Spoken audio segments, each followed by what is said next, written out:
Mhm, mhm, mhm, mhm, mhm, mhm, mhm, mhm, mhm, mhm, mhm.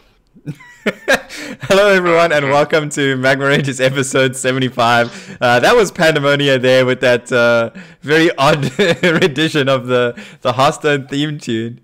That was a very different hum you had going there. But anyway, welcome. We've got quite a few exciting things to talk about today. Some more unprecedented moves by the Hearthstone dev team, coming in with some classic cards and Hall of Fame rotations, kind of mid expansion, basically, or like mid year, right? Bit of everything, really, right? Yeah. Like not close to any event, not like actually because just Grandmasters just finished, so literally kind of out of the blue, essentially. Yep. Yeah, so that's obviously a big thing we've got to talk about. And then, mentioned Grandmasters. The Masters Tour Vegas also ended, 2 weekends ago now. There was some controversy there about the Battlefy issues, and we're going to discuss that and a bit about, like, what that means. We're going to get Pandemonia to ask me some questions about what the hell an API is and stuff like that. He's going to roleplay the person that has no idea how the leaks work, and I'll answer the questions as our local developer. And then we're gonna discuss some other esports goings on. So let's get started with the card changes that are going to be happening. So Blizzard posted a developer insights talking about class identity, Hall of Fame, and new cards. The link will be in the description below. But if we have a look at it, basically they spend a while discussing class identity and like class breakdown, the strengths, weaknesses, and limitations of all the classes. And this got memed quite a lot because like there's some things in there that we can like actively point to being incorrect right now. I mean, do you have any kind of obvious examples? Well, I mean, like we're talking about, they talk about what's the one of the main is limitation, minion swarms, weaknesses, taunt and healing. And like the first thing that pops into mind is Khadgar Conjurer's Calling, with basically any minion, kind of that's just a bit of a swarm. Yep. Know, Or just that can even produce taunts, yeah. right? I mean, even Khadgar and unexpected results. Like, I mean, they seem to have been pushing this summoning minions thing recently. And now they say it's a weakness. So Yeah, it's and like, and then there's obviously like Mirror Image, which is a classic card that is both summoning and taunt. But I get that taunt is not a strength of theirs, but I wouldn't say taunt is like less of a strength for mage than it is for your average class. Like, I mean, what other class really excels at taunt? Like, it's supposedly warrior, but and Druid. I mean, Druid has always been quite okay, more taunt orientated, I think. sure. I mean, Druid has had like Hadronox, and then most recently Lucent Bark. Those are kind of the big stick out cards there. Ancient Protector. Yeah, Ancient Protector. Anyway, there's like a couple things you can look at in these class breakdowns that kind of might not fit 100% right now. Like the Shaman card generation as well. I mean, I think they do pretty well at generating cards right now, especially with Hagatha. So yeah, ultimately, I think it's good that the Blizzard team are communicating what their ideas are, and I think it's okay for a class to stray away from its class identity for a little bit. The point to me really is that these class identities are meant to be something that this is the anchor for the class, and this is what we're always going to come back to eventually, like thematically for an expansion, it might make sense to have the card generation stuff for Hagatha. Like, it makes sense that Hagatha as a witch is generating spells, right? Like, thematically, that makes sense. So it's okay to kind of, I think, break these things sometimes, like they're doing with Khadgar a little bit. Khadgar is, as we talked about, very heavy on the summoning synergy, but basically you're getting this one card that helps break the mold and do something mages haven't really been able to do. But once Khadgar rotates out, then maybe they go back to being weak at summoning minions, Sure. So yeah, I mean, or I minion guess now swarm. maybe just sort of that, like, they might have conceptualized this a little bit afterwards. Yeah. Or also, it's like once in a while it is okay as long as it's not the recurring theme of the class. Yeah, and I think it's also pointing towards like um, towards what they want for the classic and basic sets, which is largely what this is about, right? Like, what's the identity within the evergreen sets? And that's where, like, we see these expansion cards, like some unexpected results, and Khadgar and Hagatha and all these stuff that break these molds, but they're always in expansions and not so much in the core set, as it were. Okay, and then speaking of the classic set, there's 2 cards that they are going to be rotating to the Hall of Fame. We don't have a date on this yet, do we? I haven't seen anything. All they've basically said is next major update.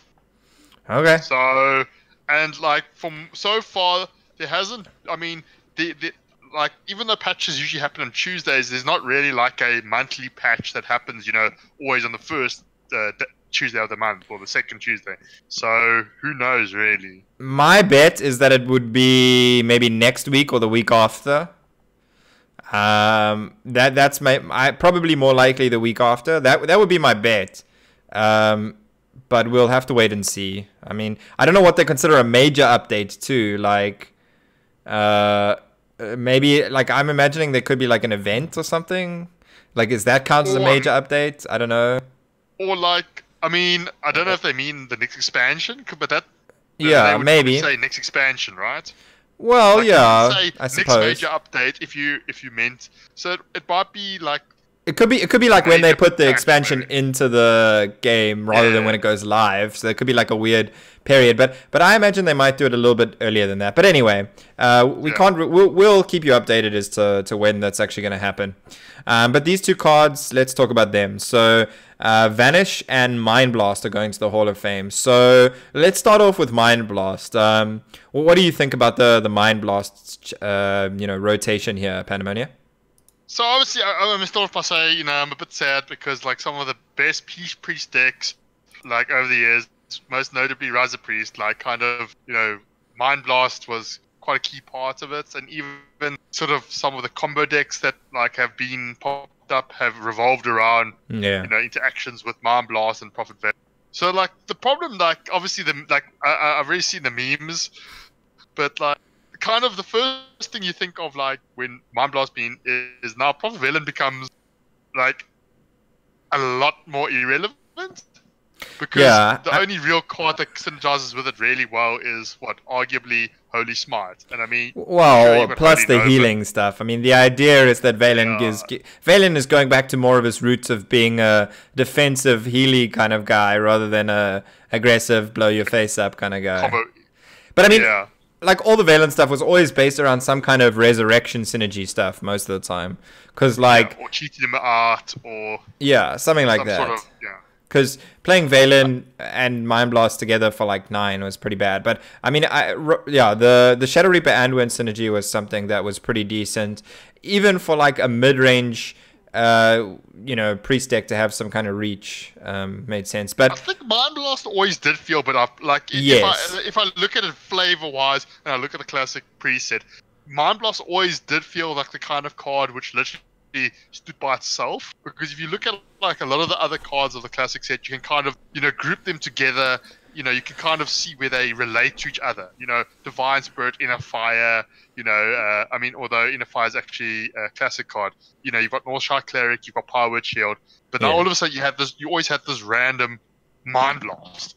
This 2-mana deal 5 damage. It always felt like quite oddly placed. I don't know if you ever played World of Warcraft or if you ever played World of Warcraft. I played the basic, the first 20 levels just so I could unlock Lady Andrin. That counts. Okay. Well, I mean, priests have like in World of Warcraft, if you want to build a DPS priest, then you go like Shadow Priest usually. So they kind of have like 2 sets of spells.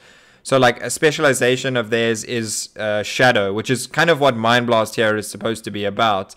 Like Shadow Priest is generally about damage and stuff like that, We see it most often in Hearthstone with the like turning healing into damage type thing. Like Organized Soul Priest. Yeah, Shadow Reaper Anduin, that's kind of another reference to it. Like, but that is explicitly a damage class, like, or a damage specialization within the class, right? So in that sense, Mind Blast does kind of make sense, but within Hearthstone, we don't really see that shadow form thing take much of an effect. Like the most obvious card is just shadow form, where it turns your hero power into the damage one. Yeah, because that is the card that most accurately represents that like priest specialization.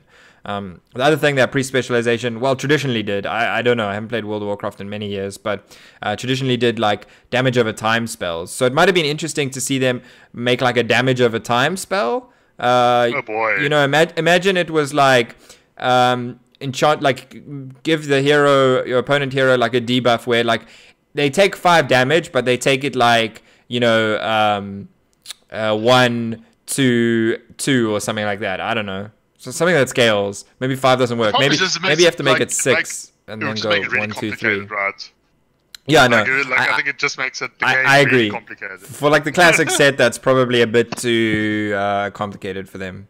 But yeah. Anyway, so mean, the Mind Blast one kind of makes sense. Well, okay. I will get to talking about the new cards just now, but let's just talk about the 2 that are rotating first.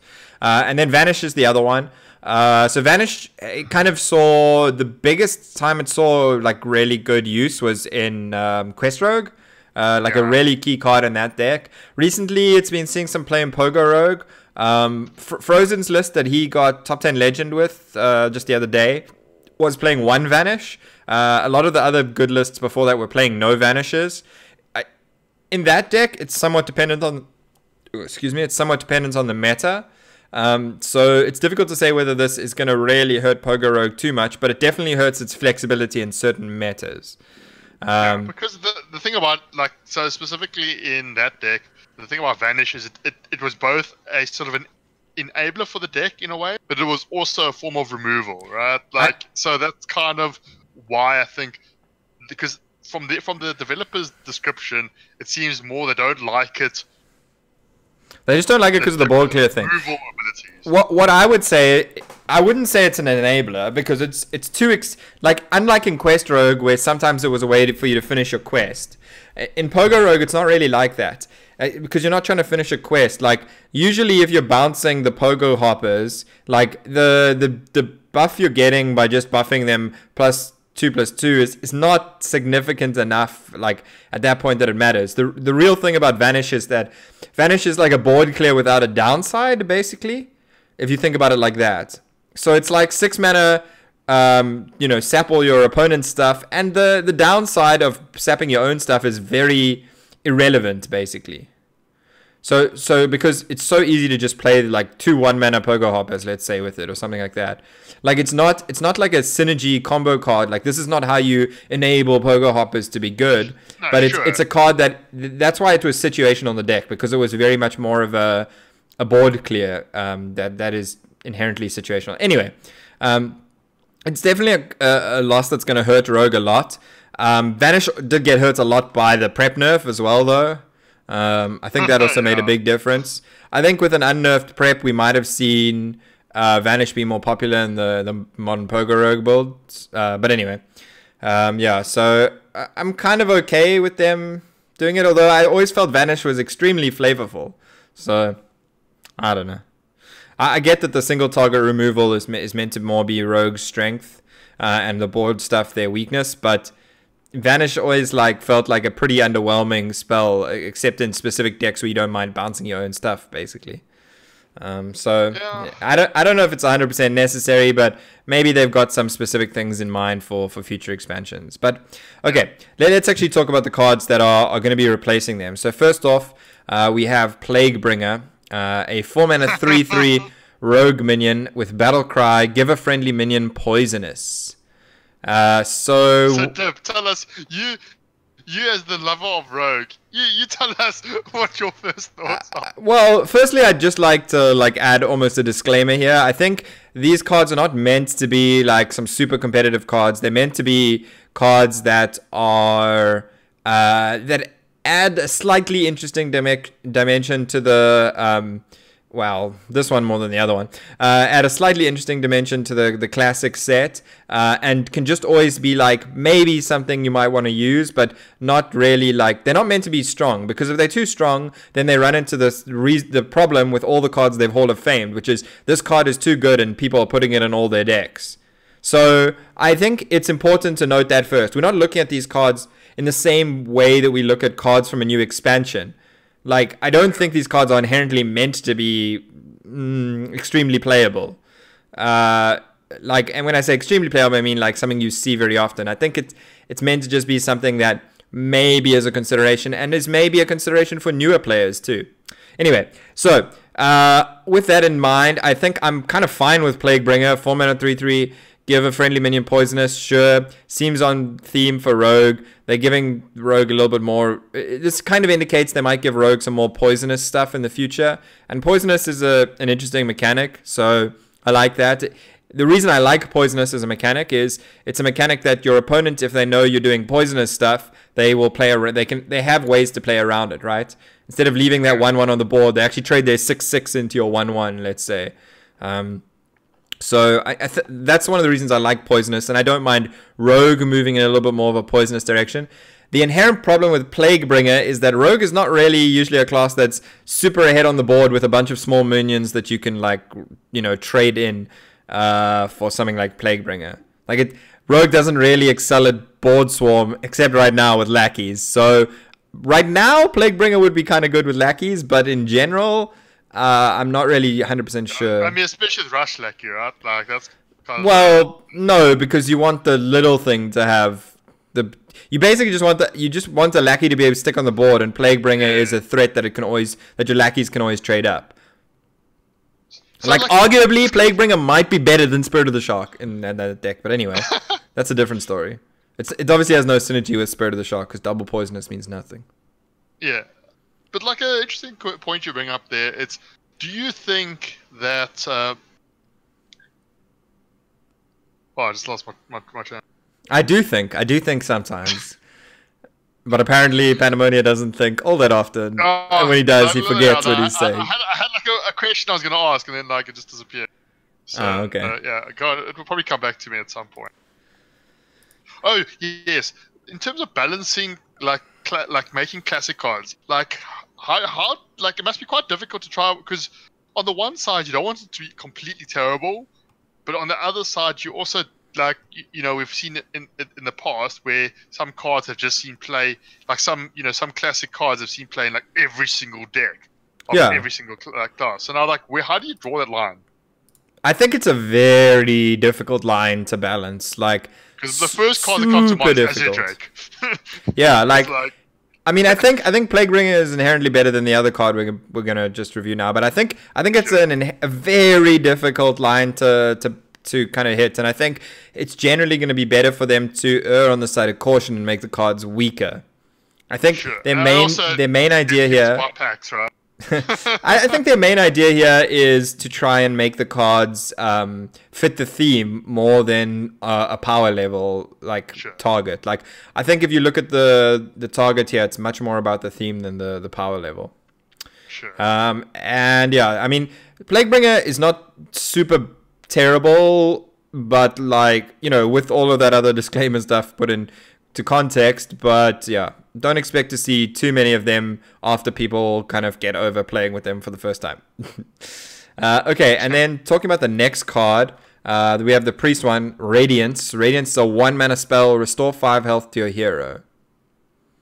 So, Pandemonia, obviously this has some synergy with Prophet Valen. Are you happy to play 8 mana for a 7/7 that restores 10 health to your hero in 2 cards? I'm good, thanks. Yeah. You know, I remember there was a 4-mana spell that said restore 14 health to a friendly character. 12. And that saw almost was 12. Yeah. Yeah. Greater Healing Potion.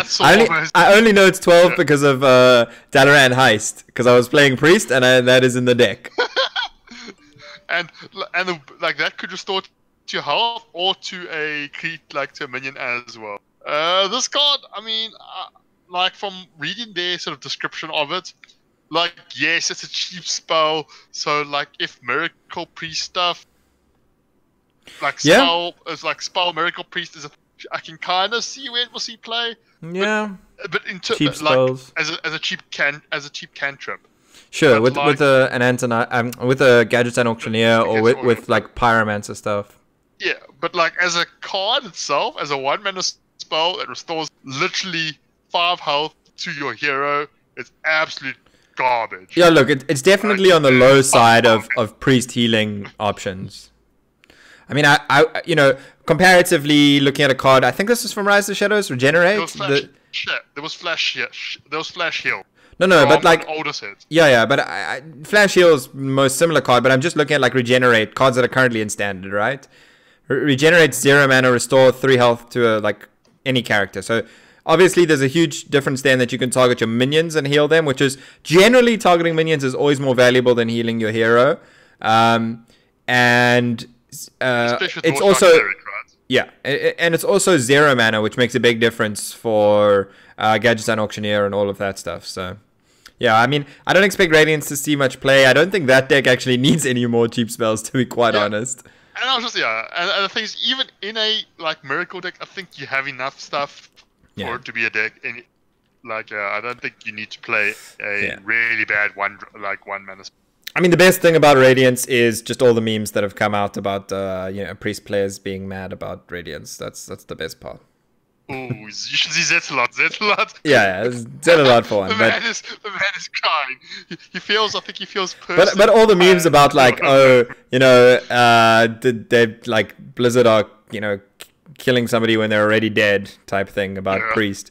But I think that's like a little bit like, come on, they're changing like one card. It didn't really like Mind Blast wasn't the only thing, wasn't like really keeping priest alive right now anyway, except to like fringe priest players like Zed a lot. And so I think we have to wait till the next expansion before we draw any conclusions about how Blizzard are feeling about priest. Okay, and then we have some other cards coming in to replace cards that got Hall of Famed. So we have a Warlock card, a Druid card, and a Paladin card. We'll talk about what they're replacing basically as we go through them. So let's start off with this Warlock card, Siegebreaker. Siegebreaker is a 7 mana 5/8 demon with taunt. It's a rare, and it has your other demons have +1 attack. So obviously this is extremely flavorful for Warlock. There's no doubt there. Demons, very much the vibe in Warlock. Recently they've had this like demon buffing stuff they've been doing with like the 3 mana spell. So this is one of the yeah, how do you feel about this?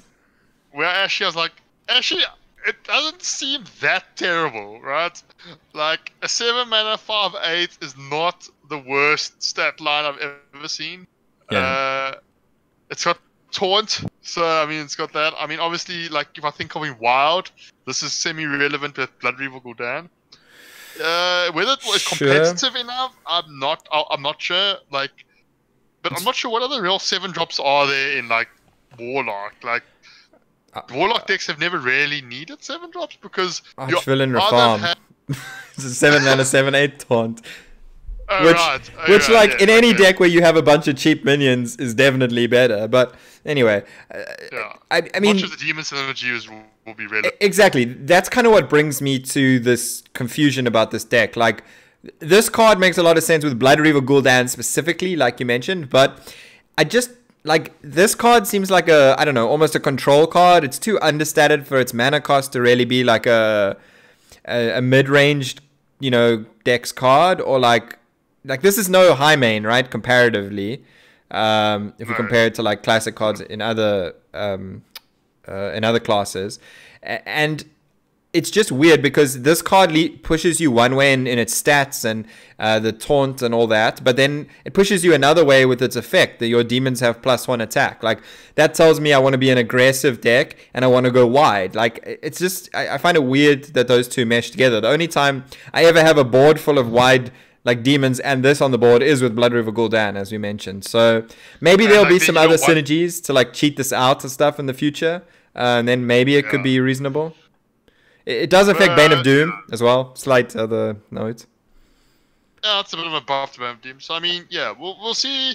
I don't foresee the scene much play, but like there is, it's not the worst card I've ever. It's not like as bad as the Priest one, for example. Yeah, I mean, like it's not completely unplayable. This is coming in to make up for the loss of Doom card and the last Hall of Fame rotation, and yeah, there's no Doom card. It certainly pales in comparison to Doom card. Sure, yeah. Yeah. I mean, it does like run into the brick. Like, it does mean Doom card has to hit it twice to kill it. Sure. Anyway, moving on. Next we have Gift of the Wild. Gift of the Wild is an 8 mana druid spell. It's common and it reads give your minions +2/+2 and taunt. So quite flavorful. I mean, taunt is supposedly a flavor of druid and board buffs are. So cool, passes the flavor test. It's all beastie and stuff. That's also flavorful. It's wildy. Everything here passes the flavor test, but does it actually pass the test where I ever want to put this in my deck? So, like, I mean, I get currently it's only a card in standard, but I actually remember the name. Or I know 3 mana twin spell buff card. What's it called? Blessing of the Ancients. I can never... Or Blessing of Ancients. Is that what it's Ancients. called? Yeah. Blessing of Ancients, yeah. The 3 mana Blessing of the Ancients, yeah. Twin spell, give your minions +1/+1 for 3 mana. Yeah. So I'll start off by saying, I mean, that's, first of all, you get 2 instances of the +1/+1 buff, and that total buff comes to 6 mana. Yeah. Right? And then with this card, you're telling me that I have to pay an extra 2 mana to give all my minions taunt, and I don't have the flexibility of, playing it in 2 separate turns. I have to wait. I can only play this when I have 8 mana. And then I'm like, the reason why Forest Aid is good is because it directly impacts the board and like refills. But this, if you're playing this on the board with minions, you're probably winning, right? Yeah, I would have liked to see this card maybe have like a choose one or some kind of flexibility. Like if you compare it to like Forest Aid, it looks terrible. Even if it said like give all your minions +2/+2 and taunt, or like summon 5 2/2 panthers or something like that, right? Like if it was that, it would still maybe be worse than Forest Aid, maybe. But maybe it would just be too strong then. I mean, like also like you can compare it to Cenarius as well, which can give the +2/+2 buff. No taunts, unless you choose to summon the 2 taunt 2/2 treants. So but you know the difference is you're getting a 5/8. yes. So you're getting a 5/8 as well. So like I mean that's the thing, right? I Gift of the Wild doesn't seem all that strong, but once again, I don't think these cards are meant to be strong and overly playable. But this is like I would expect it to be barely playable. I mean, this is not I don't think this is playable. No, I don't think it's playable either. But yeah. Even in a a token druid deck, which this deck obviously which is obviously what this is leaning towards. Yeah, like if I have a big enough board that this is good, usually I can just Savage Raw them for lethal. So like I'll do that instead. Right? Yeah, that's basically what it comes down to. Okay, moving on to Paladin, we have Righteousness. Righteousness is a 5 mana rare Paladin spell. You can kind of tell how Pandemonia already feels about it. What it does is it gives your minions Divine Shield. Okay, go, Pandemonia. You clearly have some strong feelings here. So, I saw this. I was like, ooh, a 5 mana Paladin spell. And then I read it, and I was looking for more text. like for 5 mana, I want when I'm spending 5 mana, I want my turn to consist a bit more than giving all my minions Divine Shield. I mean, yeah, like the board scenarios where this makes sense are very weird. Like I have to have a wide board, my opponent has to have a wide board, or my opponent has to have something that I really want to trade into, but I also want to save my minions from like I don't know. Maybe if there's some Divine Shield synergies in the future, this can be okay. But like, I'm just not seeing it.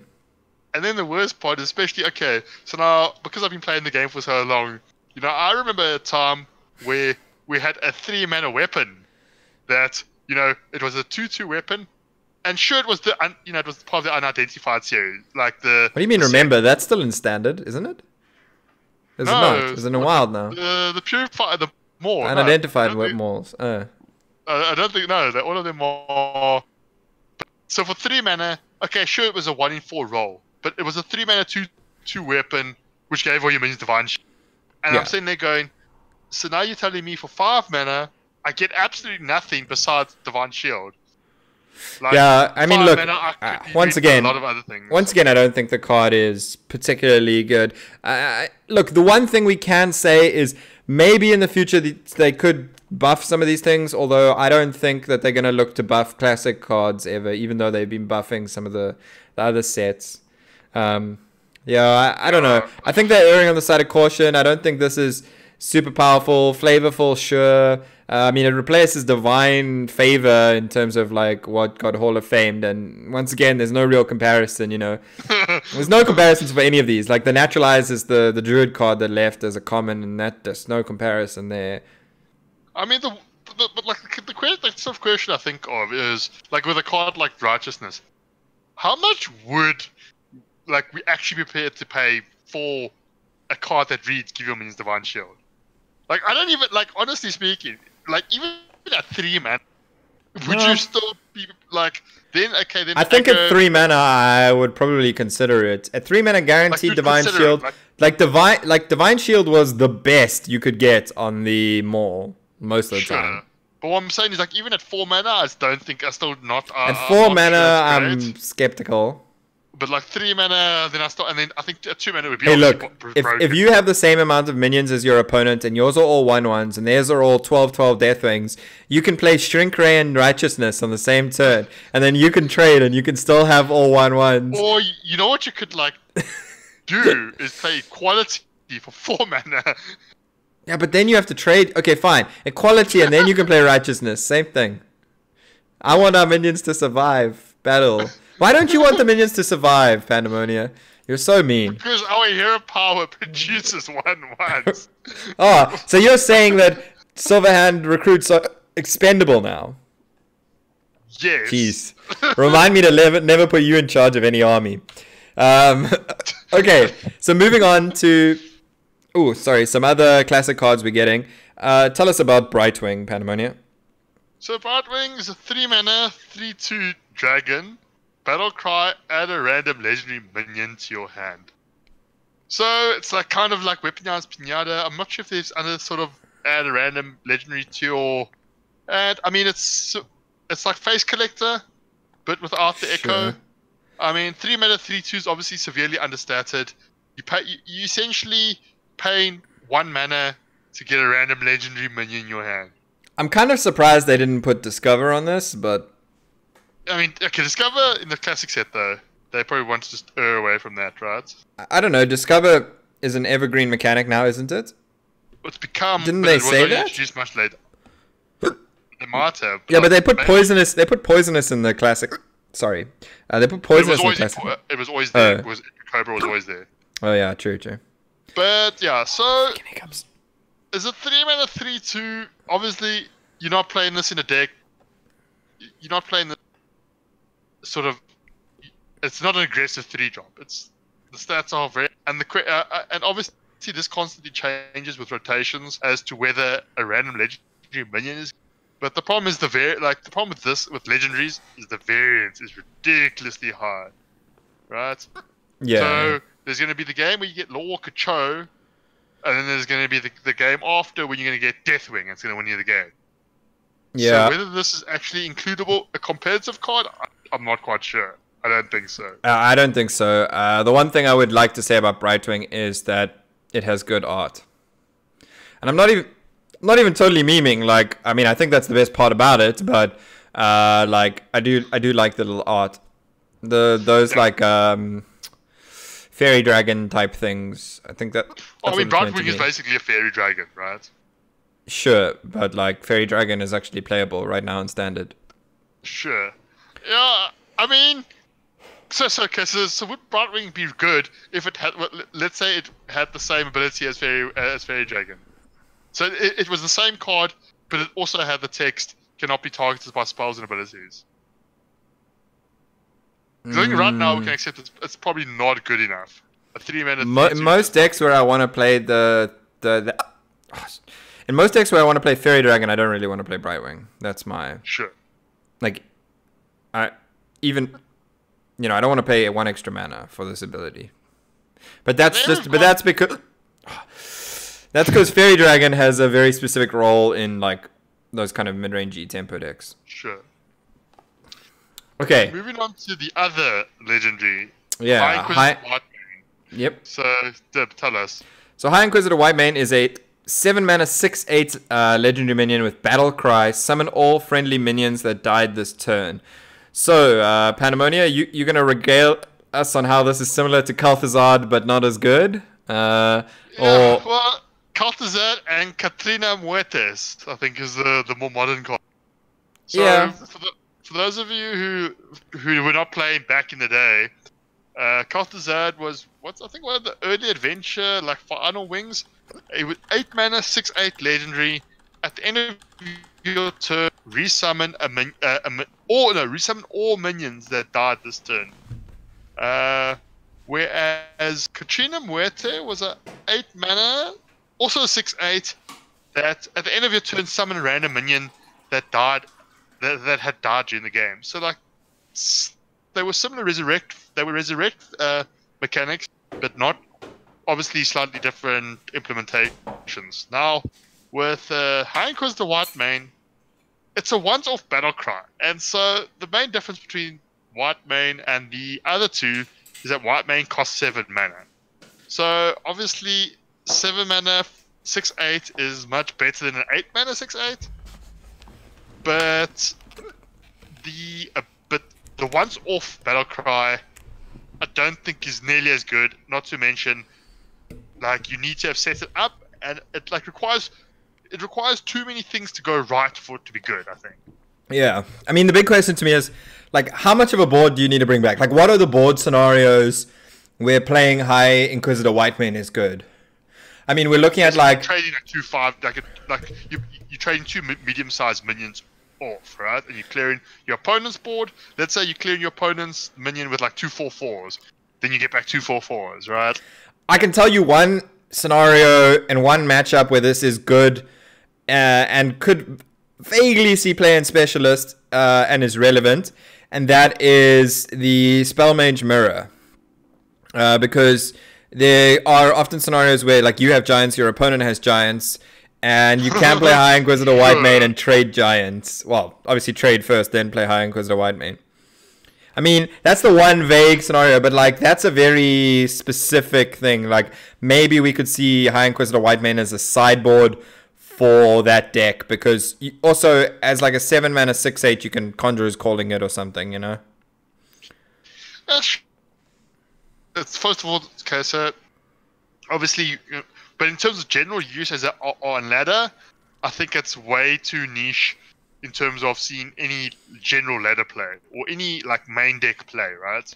Sure. I mean, you have to have a deck that has like a board swarm, right? That's kind of like, to get the value out of it. I think that's really where you want to be. And right now, that's probably Mage that does it the best, ironically.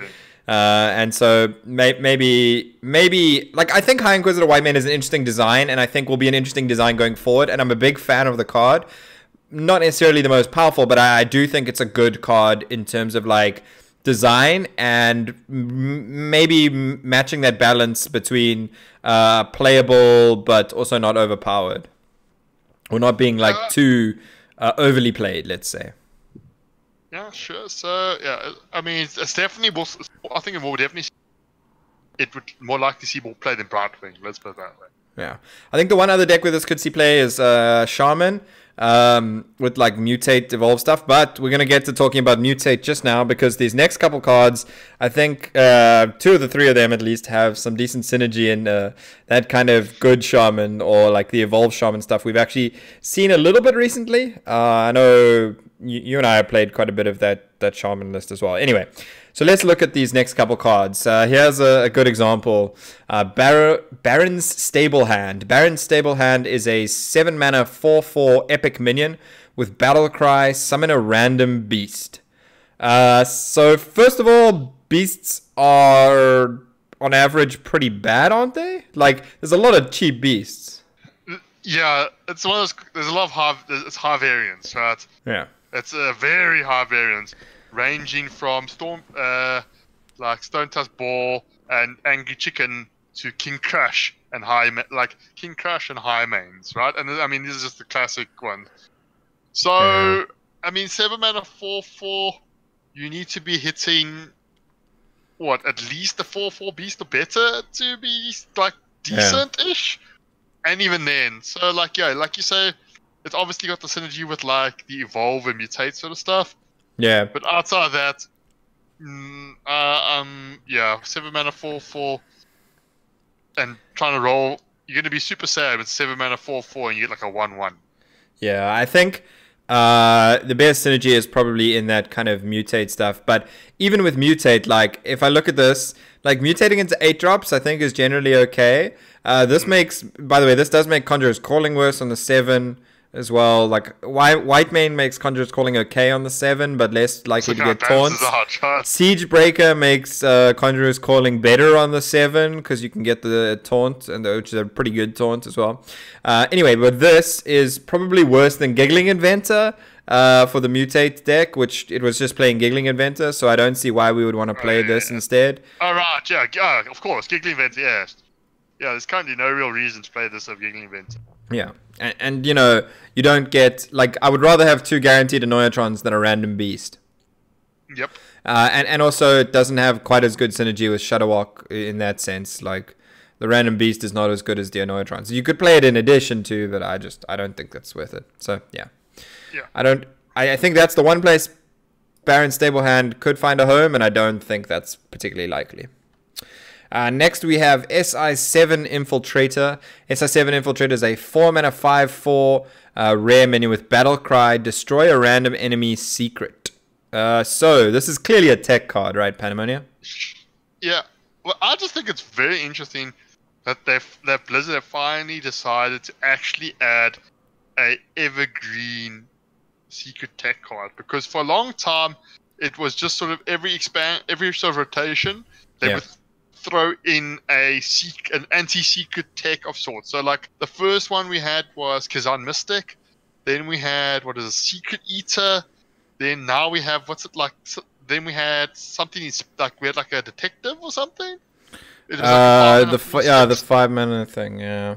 Yeah, and so I mean the stats on these minions got better, right? Yeah, I mean, and so arguably this 4-mana for 5/4 is actually not terrible, right?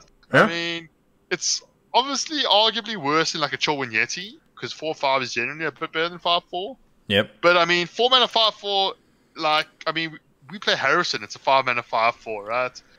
Yeah, but Harrison has a much more like a much bigger tech advantage and stuff. Yeah. I don't think it's but I know what you're saying. Whereas like 4-mana 5/4, I think this is actually not a card, especially if the prevalence of secret decks like Mage, Paladin, Hunter. This is not a card, even in, let's say, even in like ladder. It's not. I don't think it's a card you say to play a one of. And then in other if those decks are particularly prevalent, right now they're not. But that's not really worth. Kind of. This is not a for now thing to consider. I mean, obviously against Paladin, it's pretty underwhelming. Like the couple times we've seen Paladin be good with secrets, most notably the Secret Paladin Mysterious Challenger days, was more about having lots of secrets. Like Paladin's secrets are good when there's multiple ones, and SI7 Infiltrator is pretty bad against that. Good against probably Hunters. Hunter's also a little bit in between. Like they maybe have 2 secrets. And their secrets are not the highest value, so hitting them is not that big. But I think it could be vaguely playable against certain Hunter decks. Right now, a couple of Hunter decks in like Specialists tend to run 1 Rat Trap or 2 Rat Traps as the only secret. And this is like a weird counter to that, but I don't think you really want to play that game in Specialist. Anyway, and then obviously against Mage, it makes the most sense. You know, they have the highest value secrets. When you're destroying a 3-mana card that your opponent had to actually pay 3 mana to get on the board most of the time, and getting a 4-mana 5/4, I think that feels pretty good then. Yeah, and also just I think it's a card that will it will rotate in and out of sort of. It will it will see a bit of play, then it won't see play. It will, you know, much like Harrison Jones, much like MC Tech. Yeah, and I mean, it's not going to rotate in the. It's an okay card, right? Yeah, it's not going to rotate in the set sense of coming in and out of standard, but it will come in and out of the meta. So yeah, SI7 Infiltrator seems alright. I don't really love the random enemy secret thing. But anyway. Next up, we have Arcane Devourer. Arcane Devourer is an 8-mana 5/5 rare elemental that reads, whenever you cast a spell, gain +2/+2. So is this replacing, essentially? Well, I mean, okay, so the neutrals, I can't remember what the legendaries are that are not in standard. Like, what neutral legendaries is Ragnaros and Sylvanas? And Sylvanas, yeah. Yeah. Divine block. Uh, Well, so what are the neutral ones that have got rotated? I can't even think about. well, I'm assuming that one of the rares is RK is Azure Drake, right? Oh, right, yeah. So these are all actually so old, like these neutral ones that they have to replace. But yeah, anyway, we can get back to that. I mean, just talking about Arcane Devaria, an 8 mana 5/5, that's pretty bad. Definitely making the 8 mana slot for Conjurer's Calling and the Evolves worse in a way. Although maybe in Spell Mage this is actually not so horrible to hit, because there you can probably cast a couple spells. I mean, we need to cast what, at least 2 spells before this is good. And casting 2 spells doesn't sound bad, but getting an 8 mana 5/5 to stick on the board sounds pretty unlikely, right? Yeah, I mean, let's put it this way. I never want to be consciously playing this card in my deck. Like if it, like, let's say, like you say, comes off a Spell Mage, like, you know what I mean, off a, like, a sort of Conjurer's Calling, then sure, you know, you can probably abuse it with some of the cheap, you know, like, you know, with Ray of Frosts and things, you know, you could turn, this thing could, I can see this, like, a meme video where this wins a game. But, yeah, like, it's not a card I ever want to be putting into my 30 cards. Yeah, I mean, look, Mage has the most potential to win games with this when it comes off a random effect. Shaman can do some pretty good stuff with it as well, with like Spirit of the Frog, cheap spells in a deck where you have the Giggling Event and Mutate stuff, maybe. But yeah, I mean, realistically, as you say, I don't think this is a card we want to put in our deck. Definitely makes, probably makes Earthen Might a little bit worse too, because this is an elemental you don't want to hit off that. But that's so by the way, minor. The other rare was Cold Light Oracle. Ah, Cold Light Oracle, okay. And then the epic was Molten Giant. Ah, yes, okay, Molten Giant. Cool. So, yeah. Okay, so, yeah, I mean, Arcane Devaria, not something we're too likely to play, right? No. I mean, not even in an even if Elemental Mage, we still not playing it. No. An interesting effect to have in the base of the game, let's say, maybe. Sure. Oh, what, man? It's basically what? Bigger mana worth.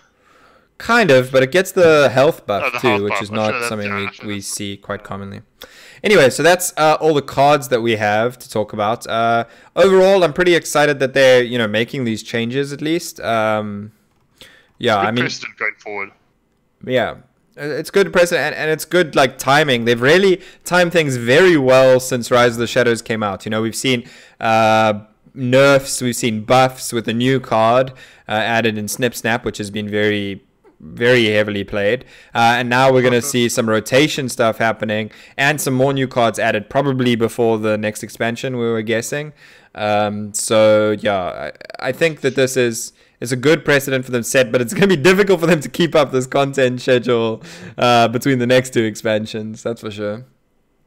Yeah, it's like, now, like, the problem is, yeah, like, if you start doing this now, are you going to be doing this? Are they going to constantly add, like add and take away cards? Because now the problem is also, if you look at it from the point of view of your classic cards, like, if they're showing this willingness, because classic cards are meant to be like the evergreen cards. But I know what you're saying. Like, oh no, now you don't want to craft them because they're going to rotate. But if they rotate, you get the full dust, and you don't have to do anything. Yeah. Like, even if you haven't played for 2 years and you come back, you still got the same. You still got the full dust. It's not like nerfs where you have to actually, you know, dust them to get the dust. Yeah, So I don't think think it it's just a problem. feels like a lot less, like it feels like a lot more inconsistent.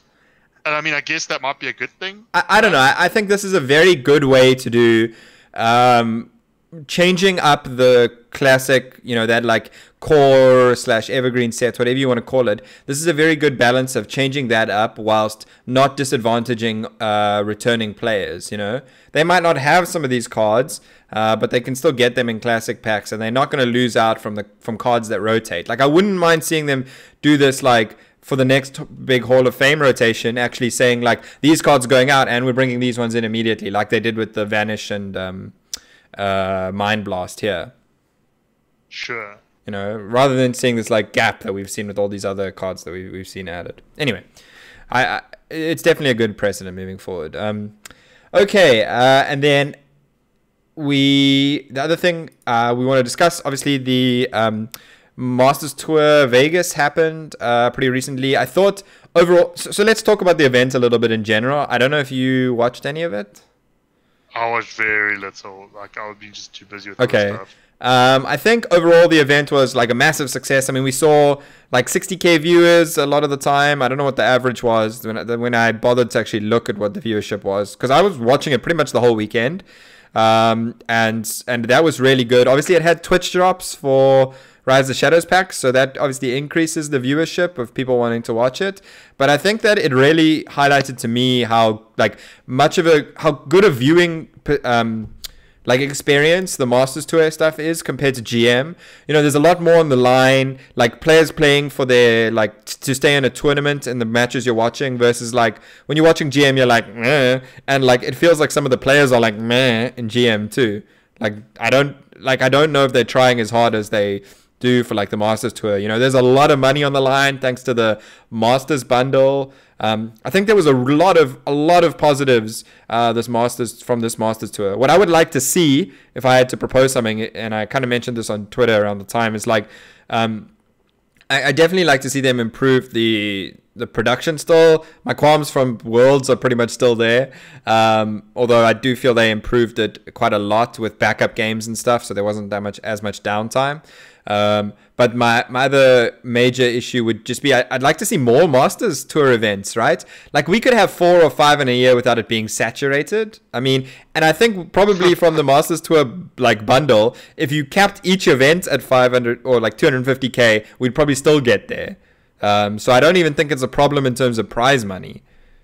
So yeah, I mean, I would like to see them maybe extend the Masters program to do more events. It'll also help you making sure that you actually get the best players for future GMs to replace them, because it's less about spiking individual tournaments and more about like a little bit more consistency over a couple more tournaments, right? Yeah. Depending on prize pool spreads, obviously. There's a fine balance though, because I think the problem was last year where there were too many HCT Tours tops. Yeah, but there were too many, way more. There was like 5 per region, multiple. Yeah, it was a lot more than there are now. So I think 4 or 5 in a year would be pretty reasonable. And what I would like to see as well is I would love to see people from the Masters Tours have a way to qualify for the global finals, as they're calling it, the new World Championships. I'd love to be able to see players from GM qualify, whatever, as they still are for the global finals with the playoffs and stuff, because it's the only thing really adding any kind of weight to the GM league at the moment.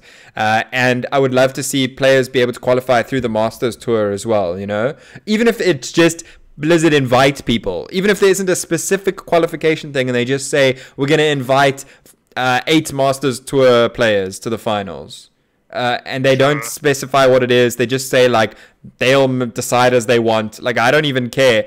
Just having a path where we can assume that, if somebody wins 4 Masters Tours in a year, they're going to get invited, rather than having to wait until they get into GM and then they qualify through GM for the next thing, right? Because imagine a non-GM wins a Masters Tour, then they win the next one, and then they win the next one, and they still only get into GM at the end of the year or next year, and then they're missing out on the global finals, but they've been the best player in the biggest open pool the whole year. That seems quite weird to me. But anyway. Yeah, I mean I think we covered this in our discussion. Well, no, I think the Masters Tour, I think that's different to anything we've just discussed really before. I mean, it touches on some of the GM issues, but I think overall, it's. I would be more okay with all of the GM stuff if the Masters Tour. There was more Masters, so it was more weighted, so more Masters Tour. They can do less GM broadcasts if they want, condense that a bit more, and rather do more and have a qualification path to the global finals. I think that would actually be moving towards a better balance overall. Anyway. Sure. But that's kind of talking a little bit about the good. I mean, overall, I think the event was a big success. Dog managed to take home the victory. I was a long-time Dog sub, but I don't really get to watch his stream that much anymore these days, so I don't really sub. So I was a big fan of his. Like, I think his streams are great, and he's a really good player. So I'm pretty happy he won. So, you know, congrats to Dog. This win came with a little of controversy. Yeah, and I mean that's kind of the thing we want to mostly discuss. So there was an exploit with the Battlefy API that allowed players to get, or allowed I wouldn't say players, allowed anyone with the expertise and knowledge required to make API calls. And because Battlefy's API is not like there's no public documentation on it, so you actually have to like figure out the API calls by like basically waiting in the dark. That's literally what it's like, or finding somebody else that's done that waiting in the dark for you, like Yatiers. And once you have that, you could have gotten the information about the overall class distribution for the tournament. If you've ever played on Battlefy, you'll know that you can go to the stats page and it shows you like, oh, there's 50% warriors, there's whatever. And you could actually get that information before the tournament started for Masters Tour Vegas and before the submission for decks had closed. Yeah. So the reason why this produced a bit of controversy, so like as much as I love Dog, basically just before, like I think I mean they say that he looked at the class distribution and last minute before deck submissions he decided to change not just some cards in his deck, but his complete deck he changed. Yeah. Like last minute, and like so that's obviously, you know, has quite a big impact on it. Yeah. So I mean, he and Frozen both they were basically playing the same list. They changed, and you know, it's not like Dog or Frozen specifically went out of their way to get this info. Somebody actually posted this class distribution on Twitter after having gotten it through the API, seemingly. So none of the players that we know of were actively seeking out this information. It just kind of got put into the public sphere by somebody that was trying to do stats posts, and obviously trying to get there before anyone else doing stats posts, you know, on like stats Twitter as it is, for Hearthstone. So that's where that information was actually leaked, you know, first made publicly available in a way. But then it comes down to, you know, once it's publicly leaked, it becomes a case of, you know, is it right? Is it wrong? Because, you know, there was a lot of debate as to, should people be sharing it? Or is it, now that it's open game, it's open game? You know, like it's a very sort of sensitive issue to talk about, right? Yeah, so I wanted to get Zerez, I'm terrible at pronouncing his name because it starts with an X, and pronouncing any names with X's that start with X's are really hard. But like, there was a lot of flame from him towards Pasca, who had retweeted the original tweet based on the argument that like you shouldn't spread this information. Personally, I think that original tweet got enough traction that retweeting it didn't really matter anymore. So I don't, and at that point, I think it's better that the whole field knows at Vegas rather than like 20% of the field. So I think it was important to have that information out there a little bit more. Obviously, one of the big problems with this is it really flies in the face of anyone that had spent a long time prepping, because like you have this stupid question of like, do I change last minute instead of this deck I practiced like this whole week with or something, and that's very unfortunate. And then I mean, I don't think that it like I don't blame Dog at all. I think he played very well. I think you probably. He played very well the whole way through from what I saw, and the deck was very interesting. Like, I'd say the probability of him winning with no leaks was definitely lower, but, you know, a big open source tournament can be very, like, butterfly effecty, right? Like, if you change 10 decks in a field, that's going to have a bit of a butterfly effect, because it affects, you know, the first round's pairings. That affects, let's say, 10 games in the first round, and then based on the results from those 10 games, it affects maybe 20 games in the next round, and so on, so on. So even a small change can have a big impact, and that's actually one of the big things that Battlefy came under fire for, because they tweeted saying that they had looked at the analysis and there was no significant impact to competitive integrity, their wording, because there weren't that many classes changed. But there was a point that a lot of the players made, is that maybe not that many classes were changed, but because Warrior was like the most popular deck, we saw people switching which was their primary maybe, or changing cards in their primary. So, maybe the Warriors were bringing in like Archivist Elysiana into their primaries, which is something we saw a lot more there than you will see in any other open field, even like Masters Tour qualifiers by comparison. So, yeah, I mean, I think Battlefy were very off the mark there. Not to mention the fact that, like I say, the guy who won it changed, right? Even he was arguably the only person who changed. The fact that he won it, like, kind of speaks volumes, I think. Yeah. Then it definitely had an effect on the competitive integrity, as Battlefy wanted to put it, of the tournament. And I think they were very off the mark tweeting that. It seemed like they were trying to cover their own ass, and it didn't come off very well. I do have a tiny amount of sympathy for them in one way, in that, like, bugs are bugs and they happen. So if this was a bug they had never been aware of, and it was like a new bug that they just learnt of, like, I can understand, okay, a bug happened. I think where my sympathy ends is that, first of all, this actually wasn't a new bug. This had been reported to Battlefy since HCT Oslo, I believe, that tournament last year. And it had been reported by Shadowverse admins as well, another card game, which obviously every card game is going to have the same kind of thing where if you can get like meta reads, that's huge.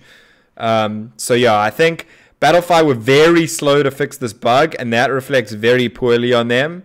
I understand probably, well, better than any non-software devs out there, how hard it is to actually manage like these projects and to understand, like, to prioritize different bugs. Like we saying, oh, this bug is a huge priority, right? But like, how many different games do they have that they support on Battlefy? Like, how many other bugs might have been bigger priority? How many other features would have been bigger priority? Like, actually being able to do specialist on Battlefy, for one.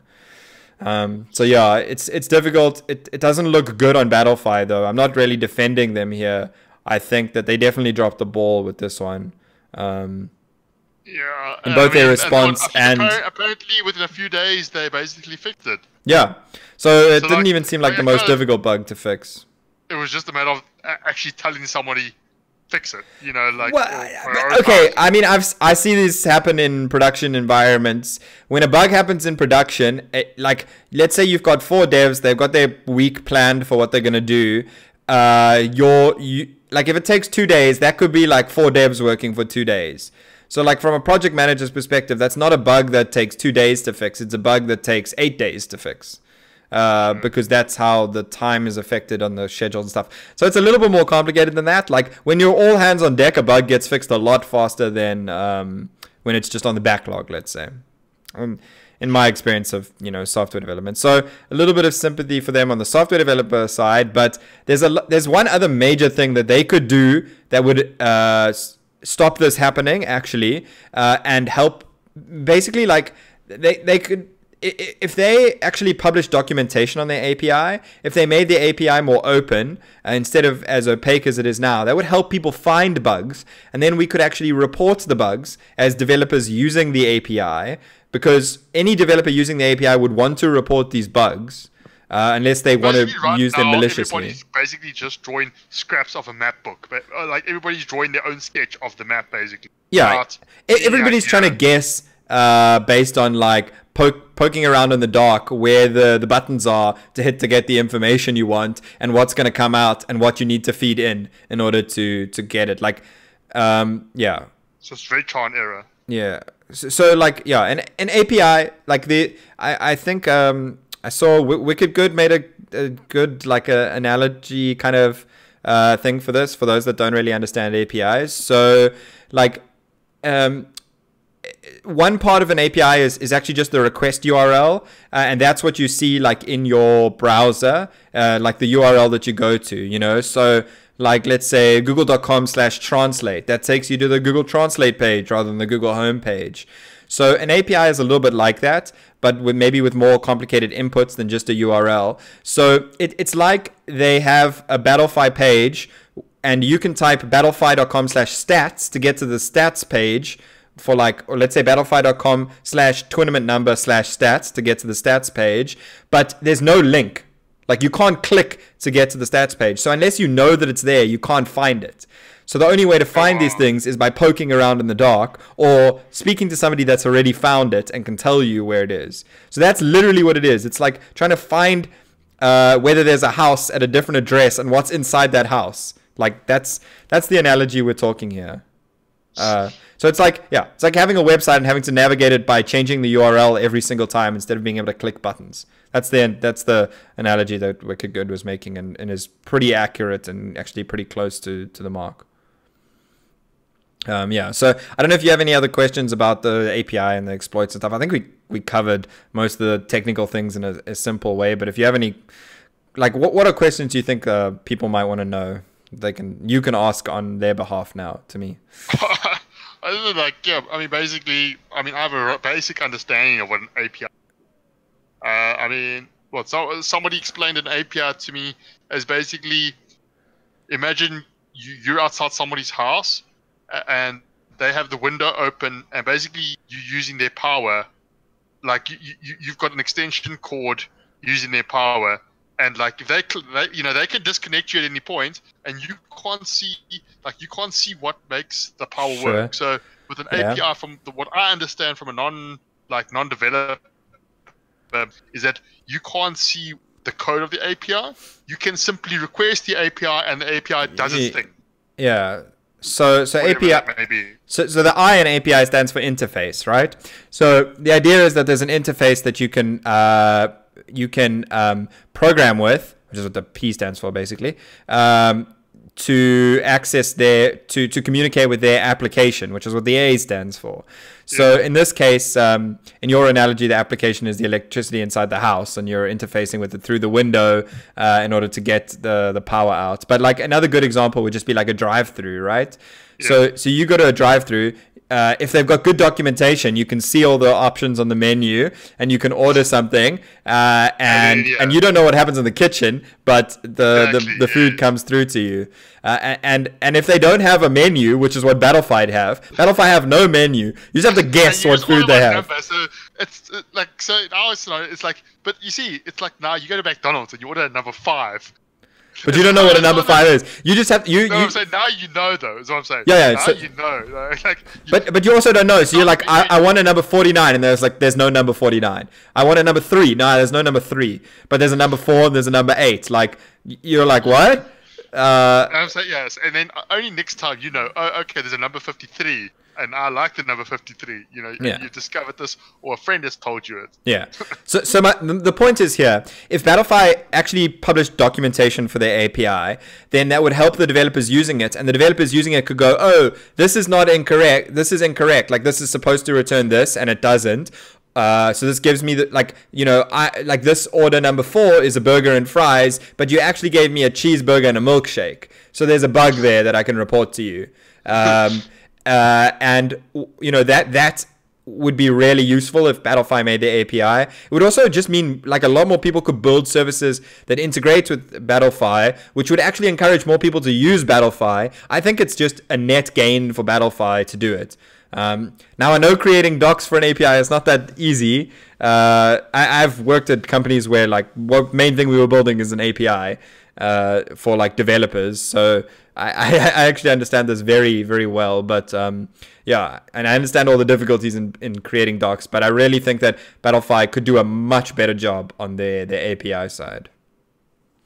And I think, like I said, exposing this stuff, making it more publicly available helps people determine when there's a bug. So, more people would have known about this endpoint, and other people would have pointed out and picked up, oh, this is a problem, you need to fix this. Because this problem could theoretically have affected all the Masters Tour qualifiers if somebody could have been maliciously using the knowledge of this endpoint to get data and change their decks last minute for Masters Tour qualifiers. Like, that is legitimately something that could have happened. As far as we know, as far as we know, nobody's aware of any players that were doing that. But at the same time, if you were doing that, you wouldn't tell anyone. So, yeah. So yeah, it is a problem that definitely is a big impact on competitive integrity. See what you did there. Okay, and then finally on some more happy and exciting news, we've got some esports stuff coming up soon that's pretty exciting. There's going to be some Hearthstone at Rush, and Pandemonia is going to be taking part there in the top 4. Unfortunately, I lost in the quarterfinals, so we couldn't set up a game that would have been between me and Pandemonia in the semi. And instead, Pandemonia is going to have to play the opponent I lost to. Obviously, I mean, we prepared together, so we had the same lineup. So yeah, hopefully you have better luck than me. But obviously, best of luck to you taking on Tranquil Fern, and then Vivid and Scythe are going to be taking part in the other semi-final. So, you know, best of luck to everyone involved. At Sun Arena, which is at Times Square in Pretoria. Yeah. So any of you like in the Menlyn area, it's the Rush, which is the esports, and this year they've actually they hosting it this, well, they're kind of doing a joint event with Geekfest as well. So like basically, if you're a nerd of any flavor, you know, come through to be. You can check out some games. You can check out game equipment and stuff, and like computers and stuff. And you can also check out like comic books and board games and, you know, card games and those, and like physical card games too. Yeah, and you can check out Pandemonia and get his autograph if you bug him for his autograph. I'm sure he'll give it to you. So tell him you're a Magma Rages fan so that he knows and can report back to me. But yeah, make sure you go and say hello to Pandemonia if you're there. And then on a more international scale, there's an interesting initiative that has been run by a friend of ours that runs House Rivalries. Going to be running House Rivalries Nations Edition. So to anyone, this is open to people from multiple different countries. But if you check out the House Rivalries on Twitter, but I'll also post a link in the description. You can go and sign up there to enter, to put your name down as a possible player, manager, or coach for one of these different teams which are representing different kind of countries and regions. So there's like a Cape Town team representing South Africa. So I think we're both signed up for that, and we'll have to see who they actually picked to be the players. So basically just sign up, give an explanation of why you should be a player or manager or a coach, and then you can you might have a chance to be selected. And if you're not, even if you're not selected, come along and watch. Regardless of whether I'm playing or coaching or involved at all, I might also end up casting it. I don't know, because I was casting House Rivalries before, which was a pretty interesting team tournament. Yeah, that's kind of something I didn't really mention. This is a team tournament, so it's going to be taking place in with Last Hero Standing as well, so a different format. With House Rivalries before, we saw that in Conquest and some really top teams. I mean, Nordavent were the eventual champions. I mean, Nordavent is Hunter Ace's team. You know, he played in some of the rounds when it didn't conflict with GM. And I mean, the rest of his team is really strong as well. So yeah, make sure you enter that, and if you don't, just make sure you follow House Rivalries on Twitter, and then you can see when the games are live. And if you're a South African, you can come and support the South African team. I know I will be, regardless of whether I'm playing or not. So yeah, I mean, I think that's all we have for this week's episode. It was a while since our last episode. Apologies for that, but we're gonna try be a little bit more regular with the episodes and come up with maybe a bit of a better schedule. Get some more guests on as well. But yeah, we had to quickly jump on this one with this new card changes and Hall of Fame announcement. So yeah, thanks everyone for tuning in. From me, cheerio. Cheerio.